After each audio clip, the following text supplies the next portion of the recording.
Bitch, no one's been jealous of your motherfucking fedora. Just find it. Everyone wants to know this ugly ass hat that's the bane of my goddamn existence. You may as well find it. I have not done shit to your hat, motherfucker. I bet you I haven't. It's so ugly it hit itself. Everybody has a motive to destroy that hat. It's ugly. That hat is not ugly. You're just a hater. If you can't find it, we'll find it in a future one.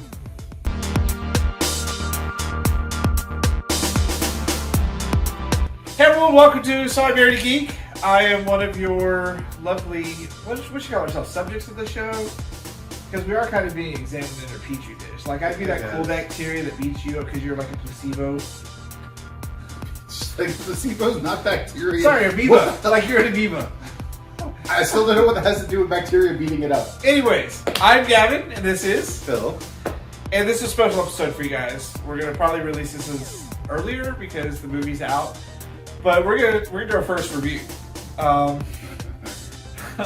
gonna do two movie reviews today. So we went to see Venom and Carnage, and we're gonna talk about it. But the funny thing is I'm gonna talk about it because I fell asleep, but it is not because the movie was boring. My anxiety is really bad, so I hadn't slept for like 3 nights in a row. And as soon as we sat down and the preview started, I was like, oh god, the lights are going out, and it's so comfy, and the seat warmer was on, and then I was out. I woke up at the climax of the movie, so I woke up when there was like 25 minutes left. Turned to I was like, what's going on? Yeah, he fell asleep. I love Spider-Man. He's my shit. I love Venom and Carnage. They are my shit. What drives me crazy is when they put Carnage in kid shows, because Carnage is not kid friendly. He's a serial killer. His symbiote is the blood and the black swirling all the time. Like, it's the blood of his motherfucking victims on him. Like, there's a whole level of Carnage that I love, and I think with the movie they did a really good job of balancing it, because he was crazy, he was a serial killer, he was fucking awesome. The first question I had when it was over was like, what was with the bad rug on Woody Harrelson's head? And then Gavin was like, oh no, the character always had really crazy hair. I was like, oh, okay. Cletus Cassidy always had that weird haircut. Because that was, if that was intentional, okay, but if it wasn't, like, I like the fact they brought in Shriek, his love interest, which could also introduce, mutants into the Marvel universe in a way, quote unquote. No, it was actually really fun. I looked over here and was like, I'm not even going to bother, because usually he falls asleep throughout movies. Funniest one was A Quiet Place, when he started snoring and there's like no sound going on, and everyone just kind of turns and looks at like, how the fuck is he snoring? Like, because it's boring. A Quiet Place is not boring, bitch. It is not boring. Anyways, so he fell asleep, but he was really quiet, so I was just like, whatever, he'll wake up. And I just got so involved in the movie, I never looked back. Like, I was so happy with the way that they did this movie. The Venom Eddie relationship throughout the movie was just kind of funny. They didn't really need the rave scene where Venom's all jumping from body to body, killing each body because they can't host them. Like, it was just, there was some weirdness. Well, I'm not going to say why they did it, but I know why they did it. Even though I didn't see the scene, I know why they did it. It was him going, it's okay to be me, like, No, that wasn't it. You weren't awake! How would you fucking know what I'm talking about? Because it's so basic. Think about the end of the movie and the lesson that Venom and Eddie learned. Why then would you have a rave scene where jumping body to body to body to body? Like, think about it. It was really good. I didn't even have to see the movie to explain that one to you guys. We had a lot of fun at it. There was a bunch of, it was nice to see trailers that we haven't seen in 2 years. So Moonfall checks all my boxes. Sci-fi disaster porn, aliens, spaceships. I'm good. Roland Emmerich always does a good job with that kind of stuff, so I'm down. Usually. We're not going to have this argument. Like, you're crazy, you're insane. No, The Day After Tomorrow is not a good movie. Day After Tomorrow is so good. I'm so excited. It's not a good movie. I think the dog's mad at you because she hasn't shown up. Well, she might be mad at me. That's fine. She got him trained, by the way. Yeah, she trained me to give her a treat to come inside. And if I don't, she'll just sit there at the fence staring at me like who's Queenie? Who's the dog? So then if I offer her a treat, she comes running. So Gavin handled her last 2 ins and outs, and so she hasn't gotten 2 treats, so now she's mad because I'm trained, he's not. No, she knows better. She knows if I go outside, it's time to come inside.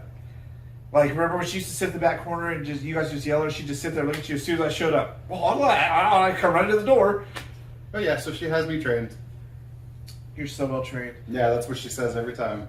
So, he felt bad for sleeping during the movie, and it's Venom and Carnage. It's a lot of destruction and superhero stuff. Great post-credit scene that raises more questions than anything else, because right before that, Venom was talking about the collective knowledge of the hive mind of the symbiotes. So obviously they're multidimensional beings. They obviously know who Peter Parker is, which would mean, does Venom already know he can only bond with Eddie Brock, which is why he chose him in the first movie? It raised a lot of questions, but it was actually kind of fun. But then I was like, hey, I got a movie we can watch when we go home. So, I bought Sky Sharks. And if you don't know, I have a thing for crazy dumb movies. And this is about as crazy dumb as they come. It's a foreign film about a boat of zombie Nazi soldiers that gets unearthed in the tundra who decide... Not the tundra, in Antarctica. Antarctica. They're frozen. Now they're not because, I guess, of global warming. And they are zombie Nazi super soldiers that are equipped with jet-propelled, flying, genetically modified zombie Nazi sharks. And the Nazi sharks can go invisible. And they can go invisible. And they can adapt to anything around them. And they literally, it's like a biker gang of flying robot, like, sharks that are zombies and thinking people on top. Oh, look, she made an appearance. And riding around, like, it had some problems. Like, the whole first 15 minutes on the plane was way too long. Just get to the point. And then the gore starts and it's blood everywhere. And it's just so fucking ridiculous when you see the flying jet-propelled shark and the zombie riding it like a biker gang coming up and just... It was like low-budget Avengers, the first Avengers movie with the attack on New York and everything. It was like low-budget that meets like Friday the 13th. Like, it was oddly Halloweenish, but I don't think they meant it to be. And so they explained how it happened because, the Nazis to make the best supernatural bad guys. They invented some undead soldier serum that would turn all the dead into, like, raging Nazi patriots. And for some reason, turn the women into busty, sexy Nazi zombies who could make them do whatever they wanted. That was the best part, was that for women, though, they don't get to become super soldiers. They just get to grow really large boobs and jump on planes. And, like, it'd be, like, so alluring that everybody will do what they want. I'm like, so that explains the one Nazi chick that was in the entire film. Like, she was all over the place. But the amount of gore and stupid fun, and then... they take this guys to bring him down with a zombie megalodon. Go sit on his side. Come here, Pups. Black jersey, little girl. Yeah. I'm gonna get covered in white dog hair. That's the point of having a dog. So it goes from crazy to crazier to crazier. Like, Iron Sky makes a lot of sense story-wise. This one, they just kind of threw stuff at a wall and what stuck, but it was still stupidly fun crazy, and I made them watch it. And you can tell they were setting up for a sequel. And he stayed away from the whole thing because it was just so unbelievable. Like, when they would cut holes in the airplane in the sky, nobody got jacked out of it. He's like, that's not how that works. I had to say that several times during this movie. I was like, that's not how that works. That's not how that works. And they had some fun, inventive scenes, like when they cut the plane in half and everyone's head got chopped off. Yeah, like there were some inventive ways to like just kill everybody in one fell swoop. Or like the sharks eating pieces of exploded people. Like, they did a lot of detail to the small things, but overall it looks like a PlayStation game. Almost like a PlayStation 2 game. But it was really... my ear, dude.